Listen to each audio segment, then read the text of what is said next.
Welcome back to episode 4 in our series of Neo Scavenger. As always, I'm Washreid, and let's dive back into the wasteland to see if we can make something better happen for our survivor. As usual, we will randomly select our skills, and now we have been left with Fragile and Insomniac. Fragile, I believe, was the reason that we had that broken rib from the bandit, from that one lucky punch, and I guess we're gonna have to start trying to avoid combat because I'm quite, reckless when it comes to doing that. You see, now we have the lock picking skill, so we may be able to do something with those lock storage sheds because I feel like those have a lot of good loot inside of them. We will use our hiding skill to hide from the dog, man, beast thing. And we don't have medics, so we can't find a medikit inside of there. We this time have a settlement shortly north of us this time, so we will take that as an advantage, but it did not yield any good loot. This life is already looking to be the same as all the others. No success, just death. But that is the spirits of the roguelike game. Death upon death upon death. Almost in a Dark Souls-esque manners. You learn from your deaths, but other than that,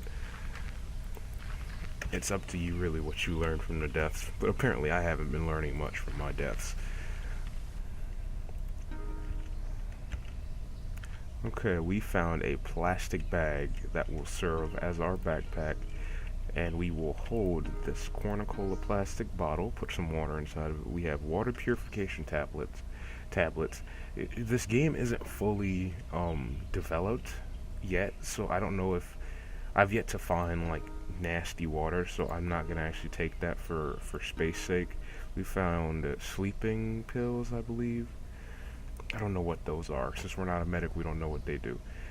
I know amoxicillin is antibiotic, but I think that's actually sleeping pills at Pharmacon Zolpidem, and our guy is an insomniac, so I guess that will help us out. And we'll take a shard for protection, in case we need to stab some things. We'll proceed further to the west to find some sort of source of warmth, such as clothing, because in all these times we have found clothing, I think only on one survivor, and that is a dog man over there in that okay, this is a new cutscene type thing I haven't seen before. A narrow path wends its way tentatively into the depths of the forest, disappearing around a bend only a short distance from where you are anxiously standing. Might as well follow the path. Let's be curious, but curiosity killed the cat. Carefully, hesitantly proceed down the path and around the bend, and probably the vegetation becomes even darker and thicker, and unnatural silence reigns. Stepping over and around numerous dangerous-looking plants and obstacles is far from easy. The twisting path forces you to duck and lean. Fortunately, you are in good shape. The exercise is more invigorating than taxing. Looking around, it's clear where the path winds further into the forest, though the path behind you seems to have disappeared into slithering undergrowth, and still nothing stirs. No sounds nor movement. Dark, clammy vegetation clings tenaciously to your clothing, no matter where you stand. Now, what can we do? We can continue down the path, throw a rock into the trees, or ready my weapon. I don't have any weapons, and I am sadly, weak right now, so we're just gonna sneak down the path. Normally, you'd be skirting the path from the safe cover of the wood. However, the foliage looks less trustworthy here. You decide to compromise that tactic, instead use the blind curves and mounds of the path to minimize your exposure. So your guy's like a ninja. He knows what he's doing. The dead silence makes it tough, but you hope that some difficulty plagues anything that tries to sneak up on you. Your nose twitches as it detects the faint odor of rotting flesh. We can either continue down the path normally, throw a rock into the trees, or ready our weapon. Once again, we will take the hiding scenario.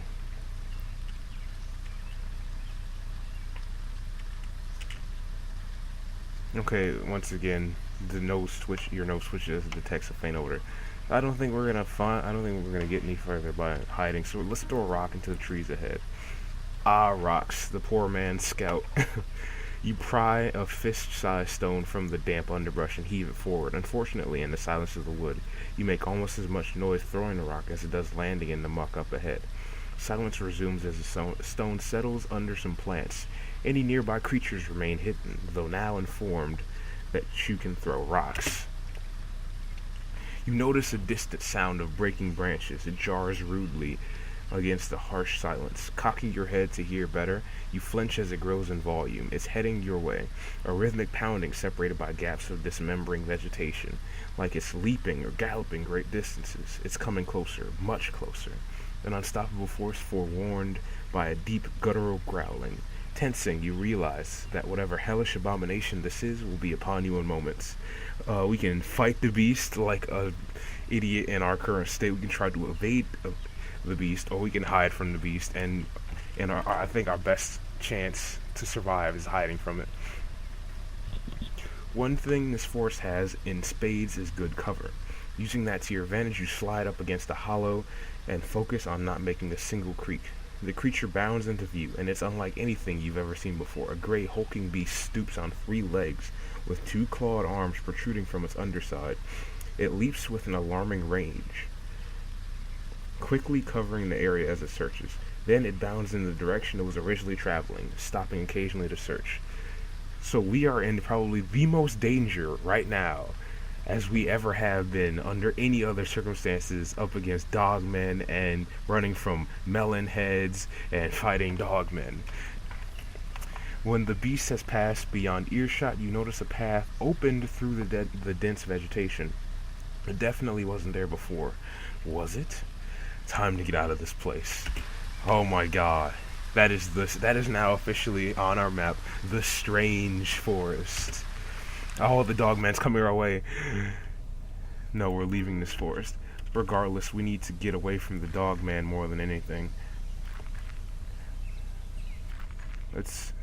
Oh, another cutscene that I've yet to see before this. See, this game is gradually revealing itself to me. It's like a 0.9 model, I think. So I don't think it's far from being... it's close to being finished. The sound of moaning comes from an open doorway. Cautiously, you peer inside.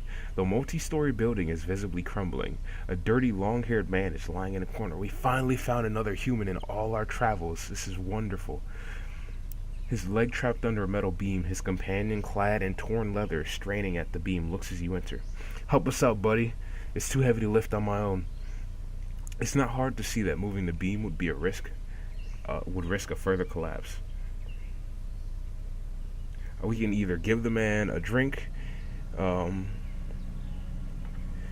we can help them out, not worth the risk, and walk away. Here's an opportunity offered to help, then whack the man over the head with, well, he's bending over the beam. Loot both men and leave. So I'm gonna be good guy Washreid and help them out, and probably die. But you know, this would be an eventful end to our I think 4th survivor. We're dying on something that we haven't seen before. So let's go. With an eye on the crumbling wall, you bend to the task of lifting the beam slowly, with brick dust cascading down upon you. This game is very picturesque with its descriptive speech. Damn, it's heavy. Grunting, you put your all into the effort.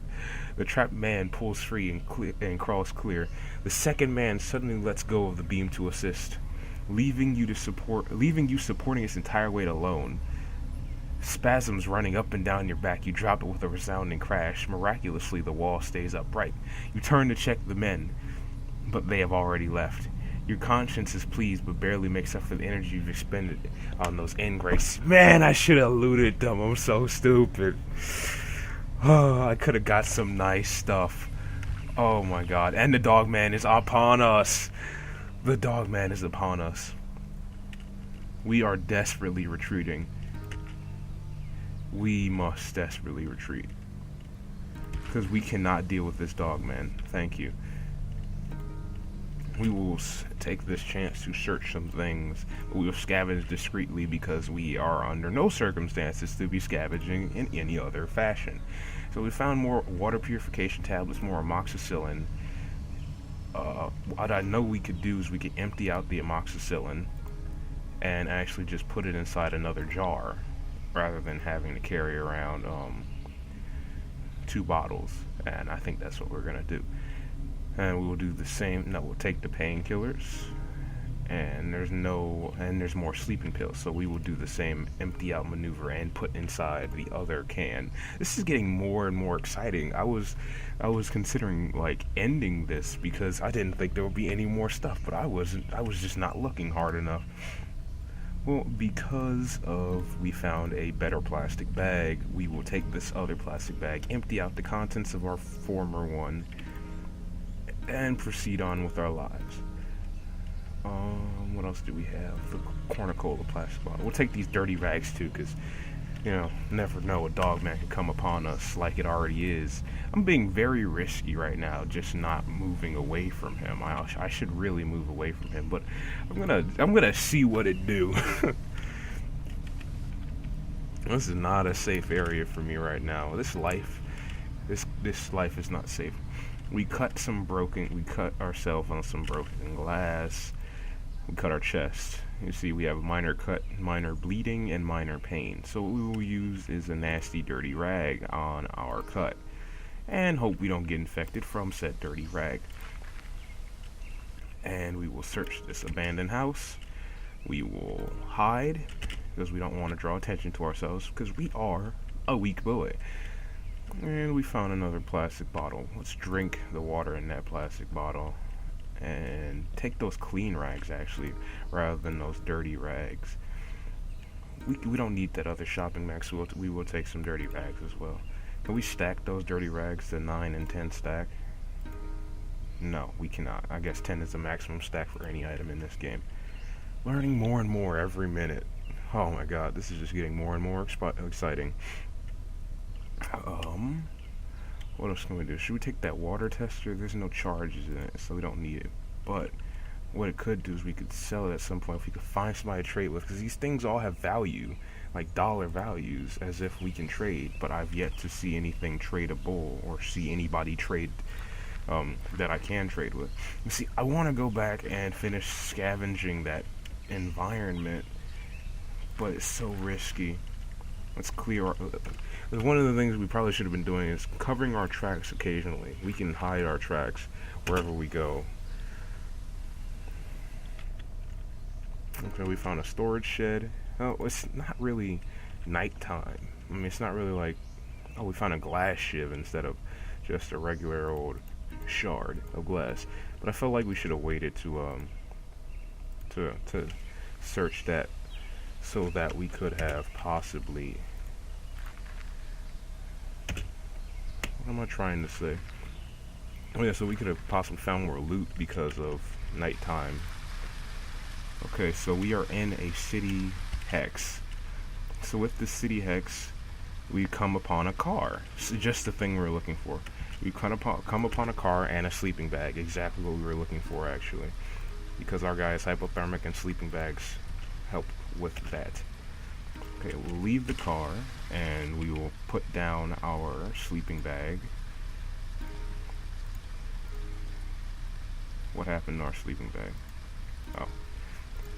Transfer it, put it in the sleeping hex, and we will take that. Our guy is actually tired for once, for an insomniac, because of the exertion that he had to go through today. And we will sleep the night away. And he's already having trouble sleeping, but he shouldn't be, because he kind of like lifted a beam and helped people that he should have murdered. I don't know if we're like fully rested. We're not well rested at all, actually. There we are. And we're still not well rested, but regardless, we're going to take the sleeping bag with us. We'll use our glass shiv to protect us from any dangers we can possibly come upon, and search all these city hexes for clothing and the like. The sneak is high, so I don't think we need to hide. And it seems like whenever I don't hide, I alert nearby creatures, so it makes me really wonder about my life choices. I'm thirsty. Good thing I'm carrying water. But not much, actually. I don't think we're a botanist, so we don't know how we don't know how collecting berries and stuff works, and which ones are poisonous and which ones aren't. So I have to be cautious while eating berries. We found a monkey wrench. I mean, it would be a better weapon than just a glass shiv, but I can't trust the I can trust the glass shiv, I feel, for some reason. Let's search these stretches of forest to see if we can find some food. I've hurt myself again. We cut ourselves. Let's use some clean rags this time to cover up our minor cut, bleeding, and pain on our right arm. We don't need anything for the bruising because you can't really help bruising with rags. And other than that, we should go search forests and nearby marshes so that we can find food, because food is not... Oh, Dogman. The Dogman is upon us. We need to get out of here. I tripped. I'm running away from this man. I'm gonna die. This is the end of our other survivor. Well, you know, even if we do, which we did die, we found a lot of new stuff in this game, so that makes me hopeful for the future, actually. Well, we will continue with our next survivor in the next episode. Thank you for watching, and stick around for more episodes.